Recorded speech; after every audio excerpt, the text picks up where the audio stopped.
తర్జుమా చేసిన పుస్తకం, అనువాదం చేసిన పుస్తకం.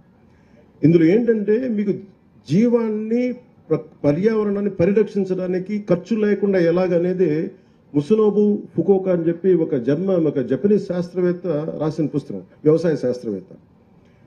ఇది నాకు ఆయనకి ఇస్తే, అంటే నేను చరితమ్మ గారికి చెప్తా ఉన్నాను, మీ అబ్బాయిని చాలా గొప్పగా పెంచారు, ఈ పుస్తకం చదువుతున్నాడంటే చాలా తప్పన ఉంటే తప్ప ఈ పుస్తకం చదవరు. అంటే అందుకేనేమో మీరు ఎమ్మెల్యేగా ఎన్నికయ్యాక మీరు ఈ పుడిచెర్ల గ్రామంకి మీరు ఇక్కడ మనకి ఇన్ని ఊర్లు ఉంటే, ఇన్ని జిల్లాలు ఉంటే మీ దగ్గరికి నేను ఎందుకు వచ్చానంటే మేబీ ఇది మనసుని బలంగా లాగింది అనుకుంటున్నాను ఇక్కడికి. అంటే ఇది ఈ రోజున ఫామ్ పాండ్స్కి సంబంధించి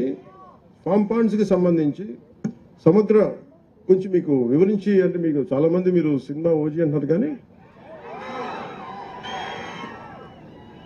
అంటే మీరు సినిమాలకు వెళ్తారు, హుషారుగా ఉంటారు, కానీ నీళ్ళు లేకపోతే మీరే సినిమాలకు వెళ్తారా?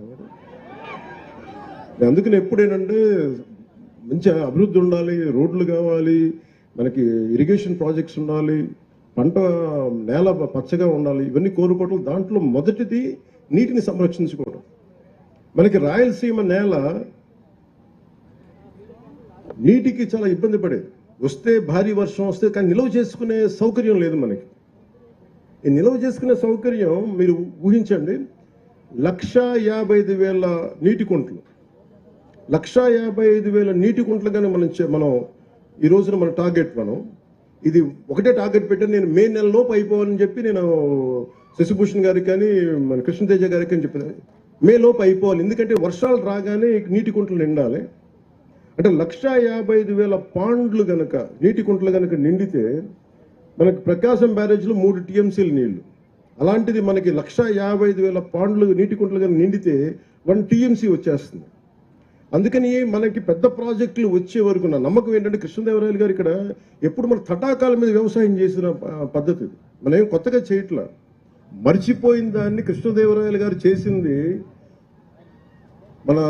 అంటే ఇది రాయలసీమ కాదు, ఇది రతనాలసీమ. అలాంటి రతనాలసీమ రావాలి, మళ్ళీ రతనాలు ఇక్కడ అంటే అంత బలంగా ఉండాలి. ఇక్కడ అభివృద్ధి కొందరికే కాదు, అందరికీ కావాలి. అందుకే ఎకరం 30 సెంట్లు ఉన్న రాజన్న గారికి కూడా ఇది ఎందుకు పెట్టామంటే, ఇది ఆయన బాగుండాలి, కేవలం 30-40 ఎకరాలు ఇంకా పై వాళ్ళు పెద్దోళ్ళు కాకుండా అందరూ బాగుండాలనే ఉద్దేశంతో ఈ ఫామ్ పాండ్, దీంట్లో ఈ 1,55,000 పాండ్లు మనం ఎప్పుడైపోతాయి sir? We're targeting before May. What is the timeline? End of మే.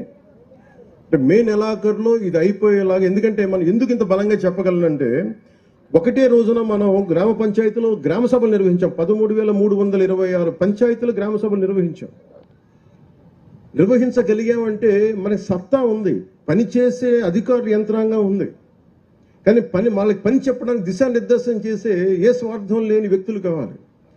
ఇది రాష్ట్రం బాగుండాలని గౌరవ ముఖ్యమంత్రి చంద్రబాబు నాయుడు గారు ఎలా కోరుకుంటారో, నేను కూడా వారి అనుభవాన్ని మనం ప్రేరణగా తీసుకొని నేను కూడా దాన్ని నేను తీసుకున్న ఈ శాఖల్ని చాలా బలంగా చేయాలనే ఒకటే రోజున 13,326 గ్రామ పంచాయతీలు గ్రామ సభలు నిర్వహించి అభివృద్ధి కోసం చేపట్టాల్సిన పనుల జాబితాను రూపొందించడం ద్వారా మనం ఈ ప్రపంచాన్ని మన ఒక గొప్ప బలమైన సందేశం ఇచ్చింది. ప్రపంచ రికార్డు కావచ్చు, ఇంకోటి ఏదైనా కావచ్చు. అలాగే గ్రామాల్లో స్వాతంత్రం మరియు గణతంత్ర దినోత్సవాల సందర్భంగా, ఇది ఇండిపెండెన్స్ డే కావచ్చు, రిపబ్లిక్ డే కావచ్చు, జెండా ఆవిష్కరణ కోసం మనం భారత్ మాత జిందాబాద్ అంటాం, కానీ 100 రూపాయలు చేతులు పెడితే దేములకు వస్తే ఒక సర్పంచ్కి, అలా మేజర్ గ్రామ పంచాయతీలు 100-250 మీరు ఊహించండి.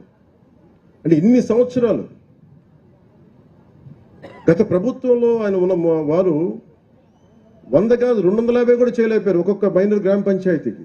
మేజర్ గ్రామ పంచాయతీ 250, 30 సంవత్సరాలు 40 సంవత్సరాల నుంచి అలాగే ఉంటే, నారా చంద్రబాబు నాయుడు గారి ఆధ్వర్యంలో వారి నాయకత్వంలో వచ్చిన మన ప్రభుత్వం 100 నుంచి గ్రామ పంచాయతీలు కేవలం జెండా పండుగ చేయడానికి 100 రూపాయలని 10,000 పెంచాం. అలాగే 250 రూపాయలని 25,000కి పెంచాం. ఇంతలో పెరిగిందో మీరు ఒకసారి దయచేసి దీన్ని ఆలోచించండి. అలాగే పంచాయతీరాజ్ పరిపాలనా వ్యవస్థను మరింత సమర్థవంతంగా మార్చేందుకు DLDO, divisional level development officer కానీ, MPDO, DPO, CEO, ZP, DLPO, URD వంటి క్యాడర్స్ని పునర్నిర్మాణం చేసి ప్రజలకి మరింత సమర్థవంతంగా సేవలు అందించాలనే సంకల్పంతో మంత్రివర్గం పరిపాలనా సంస్కరణను ఆమోదించింది. ఎందుకంటే మాకు పనులు జరగట్లేదు, లేదా టూ మెనీ వర్టికల్స్ అయిపోయినాయి, మాకు ఏ ఆఫీస్కి వెళ్ళాలో తిరిగి అన్నీ కలిపి ఒక దాని కింద, ఒక బిల్డింగ్ కింద రావాల్సింది, ఒక వ్యవస్థ కింద రావాల్సిందని చెప్పి మేము దాన్ని కూడా ముందుకు తీసుకెళ్తా ఉన్నాం.